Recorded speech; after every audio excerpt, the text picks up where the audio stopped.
கோயம்புத்தூர்லேருந்து கீதா வந்து ஒரு சூப்பரான ரெசிபி சென்ட் பண்ணியிருக்காங்க. அந்த ரெசிபி வந்து இது முன்னாடி நான் கேள்விப்பட்டதே இல்லை செஃப். நீங்கள் எந்த ரெசிபி தான் கேள்விப்பட்டீங்க? செஃப் ஓகே செஃப், என்ன ரெசிபின்னு பார்த்தீங்கன்னா கசகசா பாயாசமா செஃப்? ஆமாம், அதாவது ஒரு நல்ல ஒரு டெசர்ட், அருமையான டெசர்ட்டு. நார்மலாக வந்து நம்ம சேமியா, ஜவ்வரிசி, பருப்பு பாயசம், ஈவன் இப்போ மில்லட்டில் பார்க்கலாம், இப்படி எல்லாம் தான் கேள்விப்பட்டிருக்கேன். பல பாயசம் பார்க்கலாம், அவலில் பார்ப்போம், ஒரு 10 வெரைட்டி இருக்குன்னு வச்சுக்கோங்க. அதுலேருந்து கொஞ்சம் வித்தியாசமாக நல்ல ஒரு டேஸ்ட்டானது, நல்லா ரிச்சாகவும் இருக்கும். ஒரு சூப்பரான பாயசம் அது. பார்க்கலாம். சமைக்கிறதுக்கு முன்னாடி சமைக்க தேவையான பொருட்கள் என்னங்கிறத பார்த்துட்டு வந்துடலாம். கசகசா பாயசம் செய்ய தேவையான பொருட்கள்: ஊற வச்ச கசகசா 1 கப், வெல்லம் 2 கப், முந்திரி 10 நம்பர், திராட்சை 1 டேபிள் ஸ்பூன், நெய் 5 டேபிள் ஸ்பூன், ஏலக்காய் பொடி 1/4 டீஸ்பூன், பால் 100 ml, Goa 50 gram, condensed milk 50 ml. கசகசா பாயாசம் செய்ய தேவையான பொருட்கள் என்னன்னு பார்த்தாச்சு. செஃப், ஸ்டார்ட் பண்ணிடலாமா குக்கிங்? ஸ்டார்ட் பண்ணிடலாம். ஆக்சுவலாக ஃபஸ்ட்டு வந்து இந்த கசகசா 2 அலசிட்டு தென் அதோட வந்து கொஞ்சம் முந்திரி பருப்பு சேர்த்து ஒரு 15 நிமிஷம் நம்ம நல்லா ஊற வச்சிடும். ஓகே.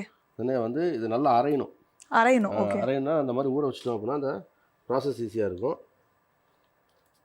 ஒரு நல்ல ரிச்சான சூப்பரான பிரியாணியில் போட்டு தான் செஃப் நான் கேள்விப்பட்டிருக்கேன். இதில் ஒரு பாயாசம் எந்த ஒரு பிரியாணியில் போடுவாங்கல்ல, கசகசான்னு சொல்லுவாங்களே, இல்லையா? ஆக்சுவலாக இது குருமா, தென் இந்த நான்வெஜ் கரீஸ்லாம் இருக்குல்ல, வெஜ்ஜு குருமா அதெல்லாம் சேர்ப்பாங்க. ஒரு திக்கனிங் ஏஜென்ட்டாக இருக்கும்.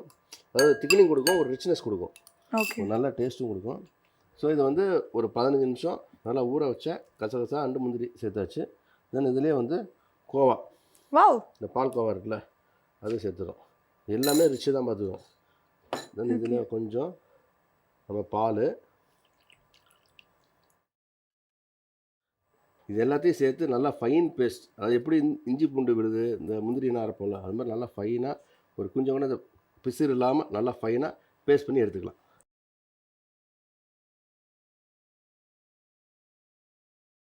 செஃப், சூப்பராக அரைச்சி எடுத்துகிட்டு வந்துட்டேன். அருமையாக ரெடி ஆயிடுச்சு. தென் ஒரு சைடு வந்து நம்ம அடுத்து கடாயில் நெய் ஊற்றிக்கிறோம். ஓகே. பாயசம்னால நெய் இருக்கணும், அந்த ஃப்ளேவர் தான் நல்லாயிருக்கும். ஓகேவா? தென் ஆக்சுவலாக இதே வந்து நம்ம கோல்டாக கொடுக்குறோம் அப்படின்னா இந்த முந்திரி பருப்பு வந்து நம்ம முந்திரி பருப்பு நல்லா ஃபைனாக சாப் பண்ணி சேர்த்துக்கலாம். கோல்ட் டெசர்ட்னா அப்படின்னா உங்களுக்கு இப்போ நம்ம தாளிப்பு சேர்க்குறோம், தாளிப்பு போட வேண்டிய அவசியம். ஓகே. இது எல்லாத்தையும் நல்லா மிக்ஸ் பண்ணி ஆற வச்சு அப்புறம் ஃப்ரிட்ஜில் வச்சு சாப்பிட்டோம் அப்படின்னா சூப்பராக இருக்கும். அது கோல்ட் டெசர்ட். இது வந்து நம்ம ஹாட்டாக செய்கிறோம். ஓகே. ஹாட்டாக இருக்குங்கிறப்ப உங்களுக்கு நெய் சேர்த்து இந்த தாளிப்போட பண்ணால் நல்லாயிருக்கும். ஓகே. பட் அதுவும் வந்து கோல்ட் டெசர்ட்டும் ரொம்ப அட்டகாசமாக இருக்கும். கோல்டா ஹாட்டா? ரெண்டுமே. இல்லை இதுவா அதுவா? சூஸ் தி பெஸ்ட் ஆன்சர் தான். ஆக்சுவலாக நமக்கு எப்படி பிடிக்குமோ அதை நம்ம சூஸ் பண்ணிக்கலாம். பட் எனிஹாவ் வந்து உங்களுக்கு நம்ம கோல்டாக கொடுக்குறப்ப நல்லா ஃபைன் சாப்பிடு, இந்த ஆல்மண்ட், கொஞ்சோண்டு கேஷ்யூ, கொஞ்சோண்டு பிஸ்தா எல்லாம் போட்டு அப்படியே கொடுத்தோன்னா நல்லா ரிச்சாக இருக்கும், சூப்பர் ரிச்சாக இருக்கும். ஓகே. தென் இதில் கொஞ்சம் முந்திரி பருப்பு, நம்ம ரெசிபியோட ஸ்டைல் எல்லாமே வந்து பார்த்தீங்கன்னா இந்த பேசிக் இன்க்ரீடியன்ஸ் வச்சு தான், வீட்டில் இருக்கிற திங்ஸ் மட்டும் தான் பண்ணுறோம். ஸோ இதுவும் வந்து அதில் இருக்கிற பேசிக் இன்க்ரீடியன்ஸ் தான். பட் ஒரு சூப்பரான டெசர்ட்டு. நம்ம நார்மலாக பண்ணுறதுலேருந்து ஒரு பெரிய டிஃப்ரென்ஸ் இருக்கும், நல்லா ரிச்சாகவும் இருக்கும். முந்திரி, திராட்சை. செஃப், இப்போ இந்த திராட்சை மட்டும் நார்மலாக அப்படியே போட்டுடலாமா செஃப்? ஏன்னா எனக்கு பிடிக்காது, அதனால கேட்குறேன். பிடிக்காதா? அப்படி இல்லை, அது அந்த உப்புறது பிடிக்காது. எப்படியா? அது மாதிரி டேஸ்ட் கெடுத்துற மாதிரி எனக்கு ஃபீல் ஆகும். ஓகே. தென் இது நல்லா பொரிஞ்சோன்னே நம்ம அரைச்ச விழுது இதில் சேர்த்துக்கிறோம்.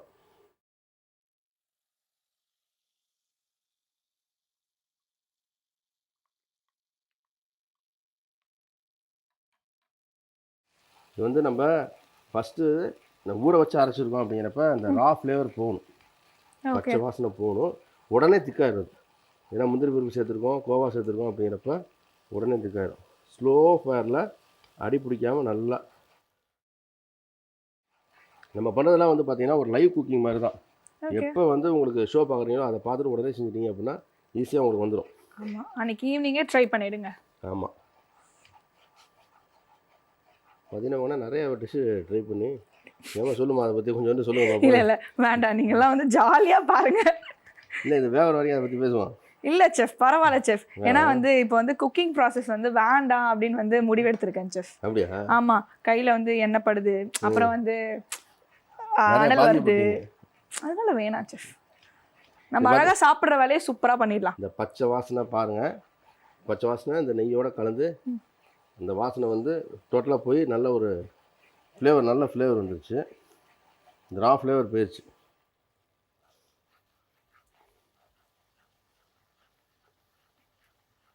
கேசரி மாதிரி வந்துருமா செஃப்? இல்லை இல்லை, இப்போ அப்படி தான் இருக்குது. ஓகே. தென் இப்போ வந்து அகைன் நம்ம கொஞ்சம் பால் சேர்த்துக்கிறோம்.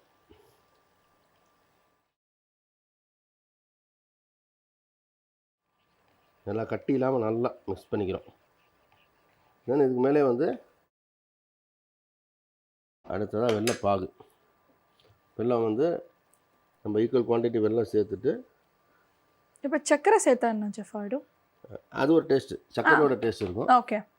இது வெல்லம் வந்து நல்ல காம்பினேஷன், ஓகே ஓகே. ஹெல்த்தியும் கூட. உங்களுக்கு நம்ம 2 பங்கு வெல்லம் சேர்த்துருக்கோம். பட் அது சிரப் காய்ச்சறப்ப ஈக்குவல் குவான்டிட்டி எவ்வளோ வெல்லம் சேர்க்குறோமோ அதுக்கு ஈக்குவலாக தண்ணி சேர்த்து ஓகே. நல்லா கொதி வந்தோன்னா வடிகட்டி தண்ணி எடுத்து வச்சுருக்கேன். செஃப் இப்போ வந்து வெள்ளத்தில் வந்து கருப்பட்டி வெல்லம் போடலாமா செஃப்? போடலாம், தாராளமாக சேர்க்கலாம். கருப்பட்டி சேர்க்குறோம் அப்படின்னா உங்களுக்கு லைட்டாக சுகர் சேர்த்துக்கலாம். அந்த ஒரு ஷைனிங் இருக்கும், ஒரு ஸ்ட்ராங்கு.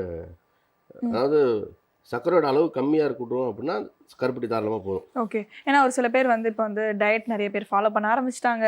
கருப்பட்டி வெல்லம் சாப்பிட்டா தான் வந்து சர்க்கரை இன்சுலின் லெவல் ஏறாது அப்படின்லாம் நினச்சிட்டு இருக்காங்க. தாராளமாக சேர்க்கலாம். ஏன்னா அது நான் தான், வேற யாரும் இல்லை. அப்படியா? எஸ்.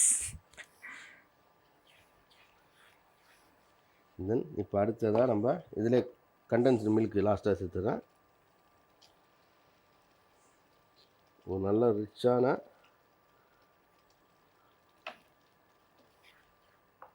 கீதா வந்து ஒரு சூப்பரான ரெசிபி தான் சென்ட் பண்ணியிருக்காங்க இல்லையா செஃப்?